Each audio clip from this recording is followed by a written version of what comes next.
This is the case against Lex Luthor, the billionaire genius who swore he'd protect humanity by convincing us we didn't need hope. He doesn't throw punches. He throws narratives, contracts, and mechs with branding. This time, the threat isn't an alien in a cape. It's a human with a god complex. Let the prosecution begin. Exhibit A, the Hammer of Baravia. He didn't drop the bombs. He just built the thing that did. Lex Luthor didn't invade Jahanpur. He just rented out the war. The Hammer of Baravia? That giant mech with fists the size of freight trains?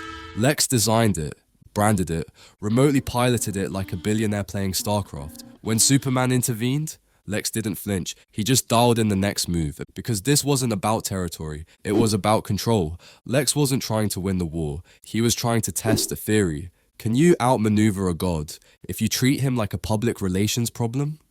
Charge 1. Unlawful weaponization of a foreign conflict as a personal beta test. Exhibit B. The social smear campaign. First came the hashtags, super spy, alien agenda, super shit. Within 72 hours, Superman went from savior to suspect. And who started it? Lex. Behind the screens, behind the fake accounts, behind the leaked video of Superman's Kryptonian parents supposedly saying he came to conquer Earth. It was a deep fake. Lex admitted it in a monologue later, but by then, it had already done the damage. Superman didn't bleed, but public trust did. And Lex? He sat back, refreshed the feed, and let the rage do his work. Not with lasers, with lies. Charge 2, coordinated defamation of a non-citizen via synthetic propaganda and weaponized hashtags. Exhibit C, trial by algorithm. You thought the hammer was dangerous? Lex built software more lethal than steel. AI that predicted Superman's every punch. Data-driven strategies to counter alien physiology. Custom combat analytics. It didn't just match Superman's strength, it anticipated his values. He built a predictive model of virtue, and then broke it. He turned Superman's morality into a liability, and then filmed it, not to win, but to prove it could be done. Lex didn't want to kill the symbol. He wanted to rewrite it. Charge 3, development and deployment of predictive tactical software for the psychological exploitation of morality. Exhibit D, the private prison deal. Superman ends up in a jumpsuit, in a prison. Privately owned, Lex affiliated, populated with undesirables and political inconveniences. How? Because Lex Luthor doesn't do bars, he does policy. He funds the right committees, writes the memos, and drafts the contracts. He doesn't call it injustice, he calls it outsourcing. And when he locks Superman in a cage built by corporate design, he tells the world, we're just taking precautions. Precautions don't come with ad revenue, Lex. Charge 4, illegal detainment for profit in the facility you technically don't own, but definitely control. Exhibit E, the Kryptonian clause. There's a scene. Lex, on national TV, says the quiet part out loud. Superman isn't human. He's not entitled to rights. He doesn't say illegal alien, but it's there, floating between the syllables. He calls Superman it. Lex's core argument isn't military, it's legal. He's not trying to destroy Superman, he's trying to dehumanize him, one soundbite at a time. Because once the world believes Superman isn't a person, Lex wins without firing a shot.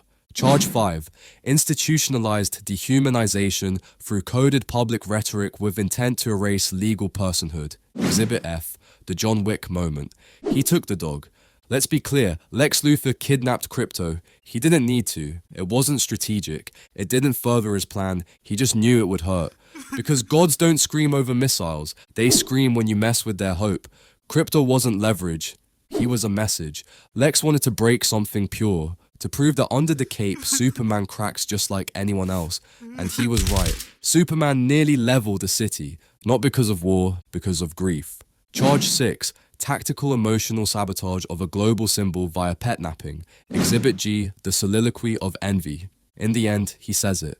No more lies, no more projections. Lex Luthor stands in the middle of a collapsing plan and admits it. This isn't about security, it's about me. About how he couldn't be the best while Superman existed.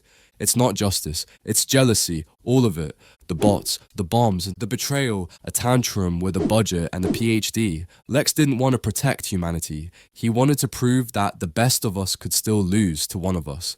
Charge 7, strategic global destabilization for the sole purpose of ego preservation. Lex Luthor never pulled a trigger, he paid someone else to. He never wore a suit of armor, he wore plausible deniability. He didn't lie. He marketed. He didn't want to kill Superman. He wanted to make us stop believing in him. And for a while, he succeeded. He made people doubt hope, question compassion, mock the idea of a hero. And when it all fell apart, when the clone lost, the city burned, the people woke up, Lex Luthor stood there, alone, still believing he was the smartest person in the room, because he probably was. And that's what makes him dangerous. The charges, engineering a proxy war as a weapons showcase, smearing a global icon via tactical disinformation, using AI to predict and exploit heroism, imprisoning a superpowered immigrant without due process, dismantling legal personhood with Ivy League diction, targeting a superdog out of pure pettiness, admitting everything in a Shakespearean monologue no one asked for. Lex Luthor. Genius, CEO, disinformation artist, billionaire weaponized inferiority complex. May he rest in peace, because the court sentences him to lifetime exile from the TED Talk speaker circuit and every think piece titled, "Maybe He Had a Point." If you thought putting Lex Luthor on trial was dangerous, buckle up. Because next time, the court isn't just taking on a genius with a god complex, it's opening a case file that cuts deeper, stranger, and far more personal. Stay tuned, because the gavel's about to drop where you least expect it.